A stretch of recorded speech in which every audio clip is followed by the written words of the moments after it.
ઓમ નમઃ શિવાય. ઝૂમ પર અને યુટ્યુબ પર જોડાયેલા આપ સર્વે ધ્યાનીઓનું સ્વાગત છે. વિજ્ઞાન ભૈરવ તંત્રની આજની આપની ધારણા છે 92 ધારણા વિશે આપણે જાણીશું અને ધ્યાન કરીશું. એ પહેલા ભગવાન શ્રી ગણપતિજીનું ધ્યાન. વક્રતુંડ મહાકાય સૂર્યકોટી સમપ્રભ નિર્વિઘ્નમ કુરુ મે દેવ સર્વકાર્યેષુ સર્વદા સર્વકાર્યેષુ સર્વદા. ઓમ શાંતિ શાંતિ શાંતિ. ઓમ નમઃ શિવાય. આપ સૌમાં વસતા શિવ શિવા અને ગુરુ તત્વને મારા કોટી કોટી વંદન. ખૂબ સરસ દિવ્ય આ સ્થિતિ હોય છે જ્યારે આપણે પોતે પોતાના મૂળત્વથી જોડાઈ અને વિજ્ઞાન ભૈરવ તંત્રની ધારણા કરીએ છીએ. અંદરથી જે ગુરુ તત્વ છે, જે જન્મોથી આપણી સાથે છે. આપણું ઉદ્દેશ્ય તો આ જ છે. આ પૃથ્વી ઉપર જ્યારે આપણે મનુષ્ય દેહમાં જન્મ લીધો છે તો ભૌતિક સુખ આપણને લાગતું હોય છે, પરંતુ જોઈએ તો નાના પક્ષીઓ, પશુ પક્ષી એ લોકો પણ આ જ કાર્ય કરે છે. જંગલમાં રહેવું, પોતાના બાળકોનું સંચાલન કરવું, પરિવારનું પાલન કરવું, આ એક જડતા છે. જો મનુષ્ય દેહમાં આવ્યા છો તો આપણો 100% ઉદ્દેશ્ય એ છે કે અહીં આવીને એ જડતામાંથી આપણે જીવતા આવ્યા છે જન્મોથી. આપણે વિચારી જ નથી શકતા. અને આપણું બોધ, આપણું આત્મિક સ્વરૂપ છે. એની માટે જો આ વિજ્ઞાન ભૈરવ તંત્રની વિધિઓ છે, એ હર પ્રતિદિન એક એક પગથિયું ચડાવે છે અને અંદર સુધી સ્પર્શ કરાવે છે. તો ધ્યાનનો અર્થ શું છે? તો ધ્યાનનો અર્થ એ છે કે આપણે પોતાના મૂળત્વથી, કેટલા જન્મોથી આપણે મૂંઢની જેમ જીવીએ છીએ. પશુનું જીવન કે ને, પશુઓ પણ પોતાના બાળકોને ગમે એ રીતે, ક્યાંથી પક્ષી પશુ પોતાનો માળો બનાવે, ગમે ત્યાંથી કહેવાય ને કાંડીઓ ને બધું ભેગું કરીને કેવું પોતાનો અંડો દેવો હોય તો માળો બનાવે.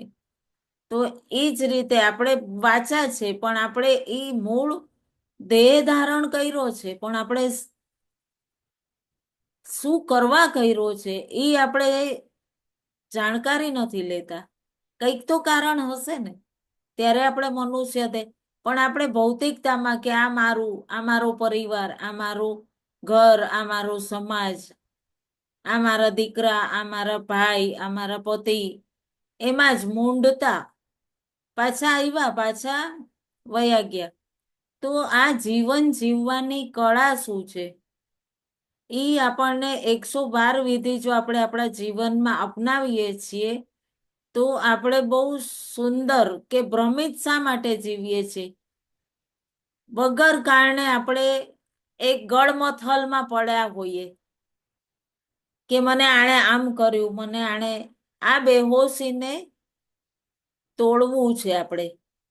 કે આ મેળો, જે સંસારનો મેળો છે, એ ભવસાગર પાર કરતા પહેલા આપણે આ મેળામાંથી એ જે સ્ટેજ ઉપર આવીને રોલ પ્લે કરીએ છીએ, એ રોલ પ્લે માંથી આપણે પોતાને એક ભ્રમ છે, એ ભ્રમને આપણે તોડવો છે. કેટલી વાર આપણે જન્મ લીધો, કેટલી વાર, અને પાછા વયા ગયા. ઘણી વખત આપણે જોશું ને તો ટીવી સિરિયલ જોતા હોઈએ. ટીવી સિરિયલ જોતા જોતા અમુક પરિવારો એવા હોય છે, મેં જોયા છે, હકીકત કહું, કે પરિવારમાં એ લોકો પોતે એ સિરિયલના જે રોલ પ્લે કરતા હોય, એ લોકોના કેરેક્ટર ઉપરથી પોતે પોતાના પરિવારમાં બેઠા બેઠા સિરિયલ જોતા પોતાના ઘરમાં રામાયણ કરી નાખતા હોય, યુદ્ધ જેવી નોબત કરી નાખતા હોય. તો આ એક મૂંઢતા છે, એક પ્રકારનો ભ્રમ છે. તો અમુક કહે છે ને કે આ અમુક લોકોને ખાસ ઈશ્વર આવી પ્રેરણા આપે છે. એમાંના આપણે છીએ કે આપણે ખૂબ પોતાની ઉપર ગર્વ કરવો જોઈએ કે આપણને આપણું ગુરુત્વ કંઈક તો જોડાવા માટે કહે છે. કંઈક તો કારણ હશે. જે આપણે 112 વિધિ કરીએ છીએ એ આપણને આ જ બતાવે છે કે આપણી બેહોશી તોડીએ અને હોશમાં આવીએ. પોતાની અંદરની દિવ્યતામાં કઈ રીતે જીવી શકશું, કઈ રીતે પોતાની દિવ્યતાને આપણે પ્રાપ્ત કરશું, અને કઈ રીતે મૂળ આપણું જે આત્માનું ઉદ્દેશ્ય છે આ દેહ ધારણ કરવાનો, તો જીવનના ઉદ્દેશ્યને જાણવા માંડશું આપણે ધ્યાનની અંદર. અલગ અલગ પદ્ધતિ છે. ધ્યાન શું છે? બહુ સરસ રીતે આમાં શિવ સૂત્રમાં કીધું છે. તો બહુ સરસ આજની ધ્યાનની ધારણા છે.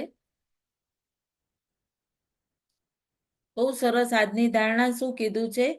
चित्त को ऐसी अवख्या सूक्ष्मता में अपने हृदय के ऊपर नीचे और भीतर रखो. જો હૃદયની ઉપર, નીચે અને ભીતર, મધ્યમાં નથી કીધું, નીચે, ઉપર અને અંદર ચિત્તને. કેટલું સરસ રીતે કીધું છે. પેલી 3 વાતોને અગર જોઈએ આપણે તો શું કીધું છે? યદિ જ્ઞાન મહત્વપૂર્ણ છે, જ્ઞાન મહત્વનું છે તો શું થશે? જ્ઞાન છે, આપણને એમ થાય ને આપણે બધું જ્ઞાન એકઠું કરી લઈએ.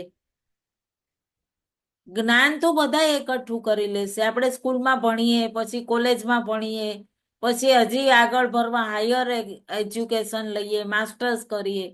જ્ઞાન તો બધેથી આપણે બધું અર્જિત કરી લીધું. ક્યાંક કોઈ કહેશે કે અહીંયા આધ્યાત્મકમાં ધ્યાન કંઈક નવું શીખવાડે છે, ભગવદ્ ગીતાના પાઠ છે, કંઈક સંસ્કૃત શીખવાડે છે, તો આપણે તરત ત્યાં જોડાશું. જ્ઞાન તો બધેથી આપણે એકત્ર કરશું, પણ એને કઈ રીતે પોતાના જીવનમાં અમલમાં લાવવું,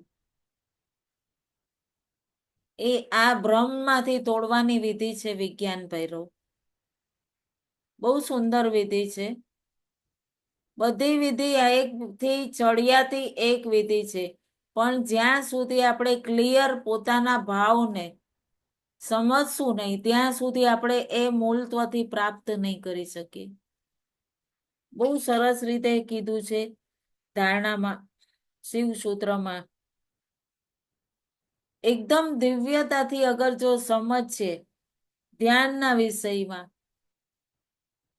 આ એક ક્રિયા થઈ જાય છે. અને ધ્યાનથી સમજો, સજગ થઈ જવું. જે કંઈ સાંભળો છો ને એને સાંભળો તો સાંભળવું જ બની જાવ. ઈ ધ્યાન. જમો છો, આપણે એક ધારણામાં આવ્યું ને, ભોજન કરો છો તો ભોજન જ બની જાવ. એનો આનંદથી રસ ઉતારતા જાઓ અંદર અંદર અંદર. આપણે કેટલું બધું આ જીવનમાં પ્રાપ્ત કરી શકીએ છીએ. એવું નથી કે હું અહીં કંઈક નવું જ્ઞાન આપી દઈશ. આ બધું છે જ, આપણા શાસ્ત્રમાં કીધેલું જ છે. એક કેન્દ્ર એક જ હોય છે, જ્યાં એક બલ્બ ટીમટીમાઈ રહ્યો છે. પ્રકાશ છે એ પૂરા ઘરમાં હોય, પણ આપણે આ પૂરું ઘર છે, એની અંદર પ્રકાશ છે, પણ જ્યાંથી પ્રકાશ આવે છે એ મૂળ કેન્દ્ર, આપણી ઉર્જા જ્યાંથી પૂરી પ્રવાહિત થઈને બહાર આવે છે, એ એક કેન્દ્રમાં પહોંચવા માટે કેટલી બધી વિધિ. એને જ આપણે એક પછી એક પછી એક, જેમણે એ પથ ઉપર પહોંચીને ખૂબ આસાનથી આ રસ્તા આપણી માટે ક્લિયર કર્યા છે. આજે તો કેટલું સરસ ટેકનોલોજી આવી ગઈ કે આપણે વિજ્ઞાનના માધ્યમથી, ટેકનોલોજીના માધ્યમથી ભલે બધા ઝૂમ દ્વારા કોઈ કયા દેશમાં, કોઈ કયા દેશમાં, પણ એકબીજાને જોઈ શકીએ, એકબીજાને મળી શકીએ, એકબીજાથી આપણે આવી રીતે સેશનમાં જોડાઈ શકીએ. બધા જ જાણે છે 5 તત્વનું બનેલું આપણું શરીર છે, અને આ શરીરને કોણ ચલાવે છે? આ શરીર નથી ચલાવતું. શરીરને ચલાવવા માટે અંદર એક ઉર્જા છે. આપણે શરીરને તો જાણી લીધું ને એને આપણે હું માની લીધું અને એને કોણ ચલાવે છે એને ભૂલી ગયા. પછી જ્યારે આપણું કોઈક એક પાર્ટ શરીરનું દુખ્યું કર્યું ત્યારે આપણને આ શરીર માટે બહુ તકલીફ થશે. એ પાર્ટ જ્યારે ડેમેજ થઈ ગયો ત્યારે આપણને એની વેલ્યુ ખબર પડશે. જ્યારે ગાડી અટકાઈ ગઈ ત્યારે બ્રેક ફેલ થઈ ગઈ પછી આપણને ખબર પડી કે અરે બાપરે, આપણે તો બ્રેક જ ચેક નહોતી કરી. આ દેહ છે અલગ તત્વોની બનેલી. ઈ જે જોવે છે ઈ ચાહે. આપણે સામે જોયું કે કેટલી કેટલી યોનિમાં જીવી લીધું છે આપણે. પતંગિયું બન્યા, પશુ બન્યા, પક્ષી બન્યા, કીડી, કેટલા પ્રકારના લોભ, મોહ, બદલાનો, દ્વેષનો, ઈર્ષાનો, જલનનો, અદેખાઈનો, કેટલા સંસ્કાર આપણા આ ચિત્ત ઉપર ચીટકેલા છે. અગર એ પ્રવૃત્તિ ન હોય તો આપણને કોણ ચલાવે છે એને જાણશું ને. પરમાત્માનો અંશ છે દિવ્ય. એ તો કોઈને છલવું જ નથી ચાહતું. પણ આ જે સામે વસ્ત્ર પહેર્યા છે ને, કોસ્ચ્યુમ, એને પૂરી દુનિયામાં બધે એક માયામાં ફરવું છે, રચ્યા પચ્યા રહેવું છે. આપણે બધા એક જ સાગરમાંથી નીકળેલા એક બૂંદ છીએ, પરમાત્માનો અંશ. ખાલી ઉપર બધાના કોસ્ચ્યુમ અલગ છે. બધા આપણે એક જ છીએ પણ બધાને અલગ અલગ ઉપરના વસ્ત્ર અલગ અલગ અલગ પ્રભુએ પહેરાવી અને પૂતળાને માયામાં સંસારમાં મૂકી દીધા છે. આપણે જે બીજા વ્યક્તિ સમજીને બીજા સાથે વાત કરીએ છીએ એ પરમાત્માએ પોતાના એક અંશને ત્યાં આગળ મેં કીધું ને મૂકી દીધું છે રમવા. એને ભેગો કરો, બધાને પારો છે પારો, એને પારાને વેખ્યારાઈ ગયું અને એને ભેગો કરો તો એક જ પારો બની જાય ને. એક જ વસ્તુ છે.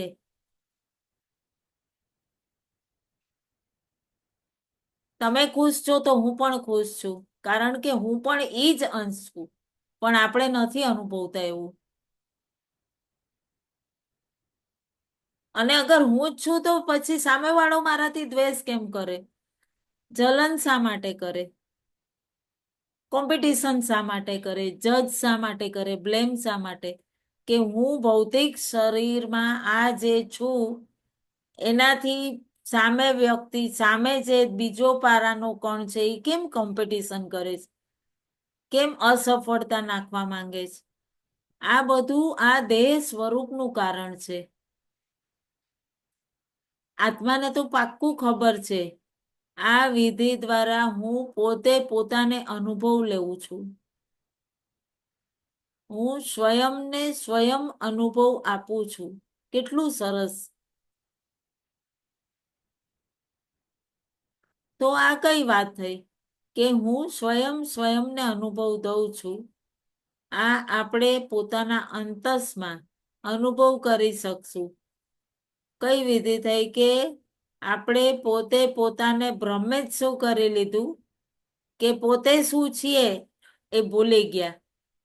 આ પહેર્યું જે વસ્ત્ર એ જ સમજવા માંડી ગયા. દેહ છે એ તો ગંદુ બી થવાનું છે. કોઈક પાર્ટ ઈશ્વરને એને નષ્ટ કરવું છે એટલે કોઈક પાર્ટ ડેમેજ બી કરશે. ક્યાંક હૃદયમાં પંચર થઈ જશે. કારમાં પંચર થાય ને ટાયરમાં, હૃદયના એક આ શરીરના એક અંગમાં ક્યાંક ક્યાંક પંચર પાડતો રહે થોડા થોડા વખત ઈશ્વર. પછી આપણને ખબર થાય, અરે રે મેં તો આને કષ્ટ આપ્યું તું એટલે મને આ કષ્ટ આવ્યું. પછી આપણે ઉપર જઈને ઈ અનુભવ કરશું કે અરે મેં તો કોઈને દુઃખ દીધું નતું ને મેં દીધું ક્યારે, જ્યારે સાવ ટિકિટ પૂરી થવાની, રિઝર્વેશન પૂરી થવાની વારી આવશે ત્યારે, કે મને આ તકલીફ દેતું તું, મેં એને તકલીફ આપી, એ બધું સમજશું. પણ મારાથી જ્યારે અલગ છે આ સમજશું, હું પોતે જ પોતાને એક રૂપ પોતે અપનાવી લીધું છે, એની પાસે મને કોઈક અંદર છે એ પ્રેક્ટિસ કરાવી રહ્યું છે. કોઈ પતિ પત્નીને, સાસુ વહુને, માતા પિતાને, મિત્રને, કોઈ પોતાના કલીગ સાથે, કેટલા કેટલા રૂપ છે. આ બધું પોતે પોતાને અનુભવ આપીએ જો એવું સમજશું આપણે, તો કેટલો પ્રેમ આવશે એકબીજા માટે. કે હું પોતે સામે બી પોતે જ છું, પણ મારો બીજો અંશ, મારું શરીરનો બીજો અંશ ઈ રોલ પ્લે કરી રહ્યો છે. મને ગલત નથી કરી રહ્યું, મને અનુભવ આપી રહ્યું છે. વિચારી જોજો, સંસ્કારો માટે કેટલા જન્મ થઈ ગયા આપણા, કેટલા જન્મ વ્યર્થ કરી નાખ્યા આપણે. આ અનુભૂતિની સાથે જો આપણે આ રહેશું, એને પૂર્ણ કરવા જ્યારે મેં મૃત્યુ પછી જોયું, અરે મેં શા માટે દોષ આપ્યો, અરે તને દુઃખ થઈ ગયું તું પછી સામે આત્માને, તે મારી સાથે આમ કર્યું તું તો મને દુઃખ થયું એટલે મેં તને, કોઈ કે એક તમાચો માર્યો તો મેં 4 મારી દીધા, ટીચી જ નાખ્યું પૂરું. જ્યારે આત્મા શરીર ત્યાગે છે ત્યારે ચિત્તમાં જેટલા બધા ફોટો પાડ્યા છે, આપણે આમ તો આ દેહમાં તો કેટલા મોબાઈલમાં સેલ્ફી લેશું દિવસમાં, પણ પિક્ચરમાં જ્યારે સીનને જોતા હોય ત્યારે જ્યારે સીન જોશે આત્મા ચિત્તના, આત્મા તો બધી એક જ છે, પૂરી સૃષ્ટિ એક જ બિંદુથી બનેલી છે. બધા એકબીજા માટે રોલ પ્લે કરીએ છીએ. અરે ફરી મારે આવવું પડશે યાર અનુભવ લેવા, ફરી 9 મહિના માતાના ગર્ભમાં લટકતું ઊંધે માથે. હવે હું આવતે વખતે તારી સાસુ બનીને આવીશ, બહુ કડક રોલ પ્લે કરજે. પત્ની પતિ બનીને આવશું, એકબીજા કડક રોલ પ્લે કરશું. ફરી ઈ આવશે અને ફરી અનુભવ આવશે, અને એને આપણે કેવી રીતે સુલઝાવવું, ઈ આપણે દેહ ધારણ કર્યા પછી પાછા ભૂલી જશું. મને કષ્ટ આપે છે, મને મારી સાસુ બહુ દુઃખ આપે છે, મને મારા ઈ બહુ દુઃખ આપે છે, પાછા ભૂલી જશું. આ કેમ સુલઝશે? ફરી આવ્યા ફરી ગયા, આજ ચાલતું રહે ને, આજ જીવન ચક્ર છે. તમને દુઃખ આવે, પોતાનાથી અલગ વ્યક્તિ, અલગ નથી, દ્વંદ્વમાં છો તમે, અને તમને એવું લાગશે કે અલગ વ્યક્તિ મને શા માટે દુઃખ આપે છે. મારી એક ફોટોને આજે ફેસબુક પર નાખી પણ કેટલા લાઈક મળ્યા, 5-7 લાઈક મળ્યા. આણે જોઈ તો લીધું છે, યસ હમણાં તો એવું પીતું પિક્ચર આવી ગયા છે ફેસબુક પર, આણે જોઈ તો લીધું છે પણ મને લાઈક નથી આપ્યું. હવે જોવા દે, ઈ બદલે ને ત્યારે હું નહીં આપું. આપણે કેટલી બધી આવી અસમંજસ ભેગી કરતા હોઈએ છીએ. હજારો સવાલ આવા આપણે અંદર કેટલા ઘુસાડતા હોઈએ જે કામના જ નથી, નકામા કેટલા વિચારને. આમાંથી કયો વિચાર તમને દ્વંદ્વમાં નાખે છે? હવે તમે જોવો, સવારથી રાત સુધી આપણે દ્વંદ્વમાં જ જીવીએ છીએ. આ જ દ્વંદ નહીં કે આપણાથી બધું અલગ છે, વિપરીત થઈને પણ આપણે અનુભવ લઈ શકીએ છીએ. ત્યારે તો આ બધા અલગ અલગ રોલ પ્લે કરે છે વ્યક્તિ જે આપણી સામે આવ્યા છે, એ અલગ વ્યક્તિત્વમાં એમણે આપણી સાથે ઈ સમયે મેં ચેલેન્જ લીધી હતી કે તમે મને અનુભવ આપજો. આજ એણે મારું અપમાન કર્યું, હવે એની વારી આવવા દે. ત્યારે અંદરથી ઈ આત્મા કહેશે હું અપમાન નથી કરતો, તું જો તારા ચિત્ત પર, જા ફ્લેશબેકમાં. મને ઇગ્નોરન્સ ફીલ થઈ, મને એન્ઝાયટી થઈ ગઈ આ વ્યક્તિથી. આ કંઈક હમણાં નવું બહુ આવી ગયું છે. મને વગર કારણે હેરાન કરવામાં આવે છે. તો આ બધું મારી આત્માની વિચારથી અલગ થઈ ગયું. ત્યારે આ ભાવ આપણી આત્મામાં આવે આવે એ ભેગો પકડી લ્યો કે આવ્યો ક્યાંથી. આ બીજ ઉગવા ન દ્યો, એનો પરપોટો ફૂટવા ન દ્યો. અગર મને કોઈ કરે છે તો તરત પકડો. પરમાત્મા આ વ્યક્તિની ચેતના ઉઠે. પણ અહીંયા પણ વ્યક્તિઓ પોતાને બહુ હોશિયાર સમજતા હોય કે હું મરતો રહું, મારો વેપાર ચાલતો રહીએ. જીવ આ કરે છે. કરુણા તો બતાવશે બીજા માટે. મને સામેવાળા માટે બહુ દુઃખ થાય છે. પાછો ઘરમાં જઈને શું કહેશે, સારું થયું એને આ દુઃખ આવ્યું, હું તો બહુ રાજી છું. આ ત્યાં કરુણા બતાવી અને અંદર આવીને ઘરવાળાઓને આમ કીધું તો શું? બહાર માટે જ્ઞાન કંઈ જ કામનું નથી. અંતરમાં એને ચિંતન કરો, સ્વયં માટે છે આ બધું. ત્યાં સુધી જ્યાં સુધી કોઈને મેસેજ પણ ના આપો, હું તો કોઈની સામે બોલો પણ નહીં કે અરે મને તમારા માટે બહુ દુઃખ છે, બોલો પણ નહીં. અંતસથી એક ઇમ્પોર્ટન્ટ બહુ મોટો મેસેજ અંતસથી ઈ આત્માને મોકલો કે તમારી પણ ચેતના ઉઠે.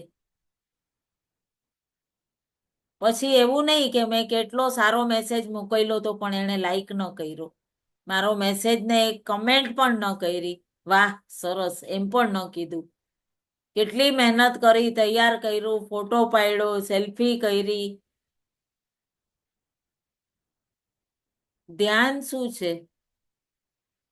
આ મૂળ જળ છે કે આપણે જે વાત કરીને આપણે બહુ સારી રીતે આને માઇન્ડમાં સેટ કરી લ્યો. જીવનમાં જો તમે ધારી લીધું ને કે મારો ગોલ આ સેટ છે, જ્યારે પણ કોઈ વાત સંશય કરે, કોઈ મારો વિગ્રહ કરે છે, આ ભાવ મારાથી અલગ છે, કોઈક મારાથી અલગ છે, જ્યારે એવું લાગે ત્યારે પોતાની ચેતના જોજો. ઘરમાં આપણે બાળકોનું પાલન પોષણ કરીએ, ઠાકોરજીને લઈ આવ્યા, પધરાવ્યા ને સેવા ન કરી, અને ન એને સેવા ન કરો તો કાંઈ નહીં, ન એની પાસે મંદિરમાં માથું ઝુકાવ્યું, ન એને નમન કર્યું, ન કાંઈ, તો અંદરથી ઈ ઠાકોરજી કેવું કહેશે, લઈ આવીને મને મંદિરમાં તો પધરાવ્યું એવો સરસ, પણ બેસીને પાણીએ નથી પૂછતી. કેવી કેવી ભિખારણના ઘરમાં આવી ગયો. અંદરથી ઠાકોરજી પણ કલ્પી ઉઠે. આવી જ્યારે આત્મામાં તાપ થાય પ્રભુને પ્રાપ્ત કરવાનો, ત્યારે મારા જન્મનો આ પૂરો ઉદ્દેશ્ય પૂરો થઈ ગયો. મારે અનુભવ કરવો છે. જે મેં અજાણતા આ બધું કરી લીધું. મેં કેટલા એક રાજાએ કેટલા કોળાથી માર્યું એના સૈનિકને, ત્યારે એને એમ થયું કે બાપરે, મને રાજાએ કષ્ટ આપ્યું કારણ કે મેં એને ક્યારેક માર્યું હતું, મેં કષ્ટ આપ્યું હતું, મેં કોકને એક કોળો માર્યો હતો. આ તો મને જરાક થપ્પડ મારીને છૂટી ગયો. એક ટીપું ચાયનું પડ્યું કે મેં તો એને માર્યું હતું કોળાથી. એ દુઃખની અનુભૂતિ જે પાછલા જન્મમાં બી થઈ ગયું છે, એ અનુભૂતિ થાય એનાથી મુક્ત થઈ ગયા, એ જ આવી હતી. એટલા માટે જ આપણે આ મનુષ્ય દેહમાં આવ્યા છે. પછી પાછું અગર જો એમ હોય તો એ જ ઢોર બનીને, પશુ બનીને, આણે કેમ, આણે શા માટે, મને શા માટે દુઃખ પડે, તો પછી જીવનની કોઈ વાત જ ન રહી. જાગો, બસ જાગવાની બહુ જરૂર છે. પોતાની અંતસમાં ઉતરવાની બહુ જરૂર છે, કારણ કે આ બહુ દિવ્ય સવાર છે. અનંતની આનંદની ઉર્જાને અગર જાણવી છે, પોતાનું જીવન જેને સમજી રહ્યા છીએ એને જોવો તો સહી. આખું આકાશ તમારી માટે છે, ધરતી તમારી માટે છે, બધું જ આપણી માટે છે. એને ખોલની અંદર પડ્યા પડ્યા અંદર સમજવું કે બસ બધું મને જ દુઃખ, મને જ તકલીફ, મારી જ પરીક્ષા. પછી ભગવાન સામે ઉભા રહીને બહુ સરસ એક બેનની વાત યાદ આવી ગઈ. બહુ સરસ રીતે બોલે પ્રભુ સામે કે આમ ઉભા હોય પછી માળા બાળા ફેરવે કરે, 1 કલાક 2 કલાક બેસે, પછી પ્રભુ સામે સન્મુખ થઈને ઉભા રહીને કે હજી કેટલુંક દુઃખ આપશો. જાણે કેમ પ્રભુ એને જ આપતા હોય. આટલી આટલી માળા ફેરવી પણ એ બધું જ પૂરું થઈ ગયું. કાર્મિક ફરી એક નવું બાંધી લીધું પ્રભુને કમ્પ્લેન કરીને. બહુ સરસ એકદમ આમ જોઉં ને તો બહુ કરુણા આવતી મને. પેલા તો હસવું પણ આવતું હતું ઘણી વાર. આપણે નાના હોઈએ ને એટલે એવું લાગે કે આ આંટી તો બહુ હવે આમ બોલશે. પાછા હું ઘણી વાર મારા સસરાને પણ કહેતી આવીને કે આંટી છે ને આવી રીતના બોલે. પછી સસરા કઈ જવાબ નહોતા આપતા મારા. પછી મને પાછા બોલાવીને સાંજના કે બેટી એના ઉપર વિચાર કરજે કે આ શા માટે તું બોલસ. ખાલી એક વાર કીધું તો મને એમ થયું કે હકીકત છે, વિચારવું તો જોઈએ મારે. દેહ જ્યારે કવચ બદલી દે તો જીવન એવું જ થઈ જાય. કોઈ કે આનું પૂરું જીવન ખાલી ગધેડાની જેમ બોજો ઢોયો. ઘર પરિવારનું ભરણ પોષણ એને કઈ વિચાર્યું જ નથી. આ બધા મને અનુભવ આપે છે હું ગધેડો નથી.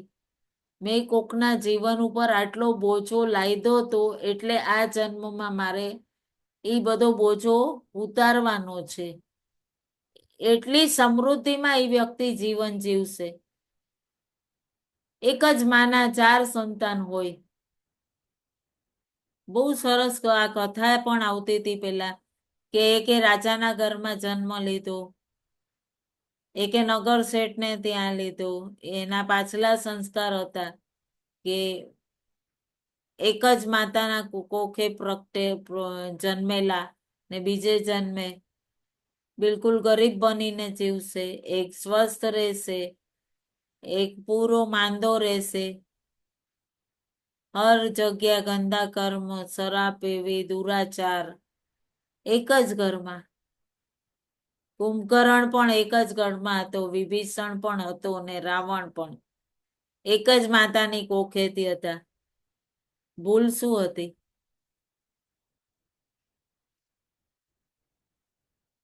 આ દેહમાં આવું થોડી થયું.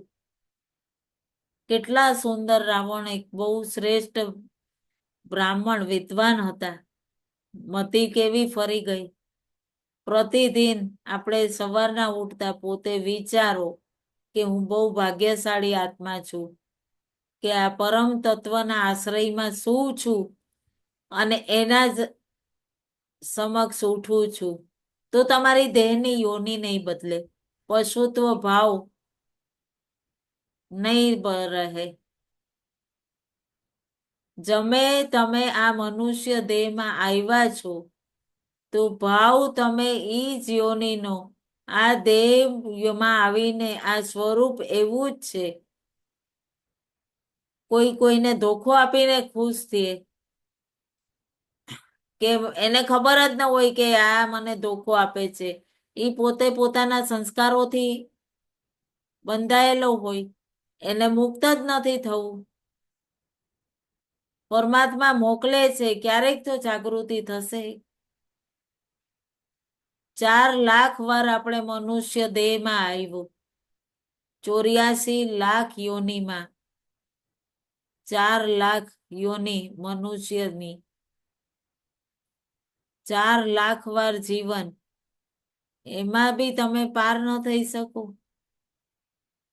વિચારો ને આપણે આ જ યોની બચી છે. બહુ જરૂરી નથી કે આપણે ફરી 4 લાખ વાર જન્મ લઈને પાછા આવશું. જે 84 લાખ યોનિઓનો સરવાળો છે, 4 લાખ વાર જન્મ લઈને ધીરે ધીરે એનો પ્રભાવ ખતમ થઈ જતો હોય છે. જન્મ લેતા જઈએ ને તો શા માટે આ જ જન્મમાં આપણે પૂરું ન કરીએ? ક્લિયર થઈ રહ્યું છે ને?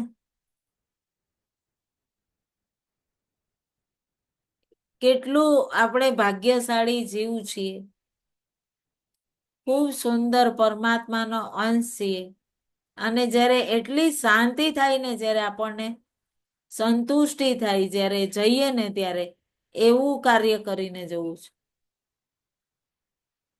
બહુ સુંદર આપણને આ પરમાત્માએ જીવન આપ્યું છે. આગળનો શું ભાવ છે? તો આપણે ધ્યાન, બહુ સુંદર રીતે ધ્યાનમાં આપણે ક્યાં જવાનું? જે પ્રકાશ આપણા અંતસમાં જે લાઈટ હોય એ ક્યાં જતી હોય? ખૂબ સુંદર ધ્યાનની ભાવના.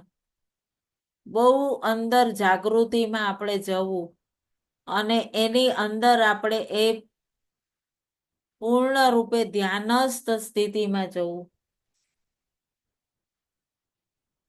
અંદર જાશો તો પ્રકાશ ખબર પડશે.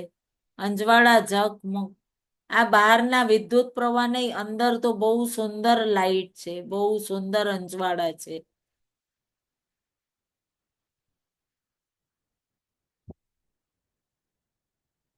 બહુ સરસ સવાલ આવ્યો હતો કે ધ્યાન શું ચીજ છે? યુટ્યુબ પરથી. ધ્યાન શું છે? તો ધ્યાન ઈ છે જે હું અંદર છું, મારા હોવાને અનુભવ કરવું, ઈ ધ્યાન છે.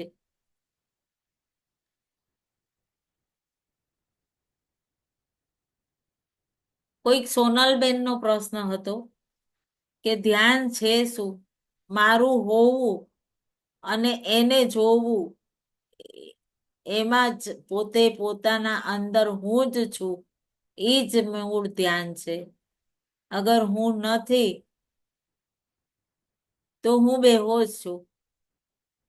પછી હું બ્લેમ કરું છું, પછી કોઈને જજમેન્ટમાં છું, જજ કરું છું, તો હું ધ્યાનમાં નથી. ધ્યાનમાં છીએ મતલબ મેં પોતાના હોવાને, હું પોતાના હોવાનામાં છું, એટલે જ ઈ ધ્યાન છે. એટલે ધીરે ધીરે ધીરે ધીરે અંદર ગયા. અંદર જવાનો અર્થ શું? કે આપણે અંદર જ છીએ. અંદર ન હોત તો આપણે જોઈ ન હોત, અત્યારે અહીંયા બેઠા ન હોત. તમે પહેલા પોતાના અંદરથી હટી જાઓ. હું આ બોલું એ તમે સાંભળો નહીં, પણ પોતાના અંતસમાં જે તમે છો, ઈ તમે શું છો, ત્યાં તમે ધ્યાન લઈ જાઓ અને પૂર્ણ રૂપે એ અનુભૂતિ પ્રાપ્ત કરો. એટલું સુંદર ધ્યાન છે. હું હટી ગયું. પોતાની અંદરથી આપણું મેં હટવું. શરીર તો અહીંયા જ છે. અંદરનું જે મેં છે ને, હું મેં કરું તો હોય, દૂજો કરે સો નહીં. આપણે નહોતા ત્યારે પણ સંસાર હાલતું હતું, ત્યારે પણ આ પરિવાર હાલતો હતો. આપણે નહીં હોઈએ તો પણ ચાલશે. સાંભળી તો આપણે હમણાં પણ રહ્યા છીએ. હું જે છું એની અંદર હું હટી ગયો, એ ધ્યાન છે. બહુ સરસ રીતે આપણે આ ધ્યાનની ઉપર ધારણા કરીશું. ધારણા વિશે તો જાણ્યું, પણ ધ્યાન કરીશું આપણે. મારી મિસ્ટેક થઈ ગઈ. તો પૂર્ણ ધ્યાન માટે આપણે કઈ રીતે અંદર ઉતરશું, એ બહુ દિવ્ય ધ્યાન છે. હું અંદર જે છું એની ઉપર ધ્યાન કરીશું. તો એના ઉપર આપણે ધ્યાન કરીશું. આ દેહથી અંદર જશું અને ખુલ્લી આંખોથી પણ તમે ધ્યાન કરશો. ધ્યાનસ્થ રહેશો. કામ કરતા, રસોઈ કરતા જ બીજું કોઈ કામ કરતા હરતા ફરતા પોતાના હોવાનામાં રહ્યો એ ધ્યાન છે. તો આપણે ધ્યાન માટે જોડાઈએ. મને આશા છે ક્લિયર થઈ ગયું હશે.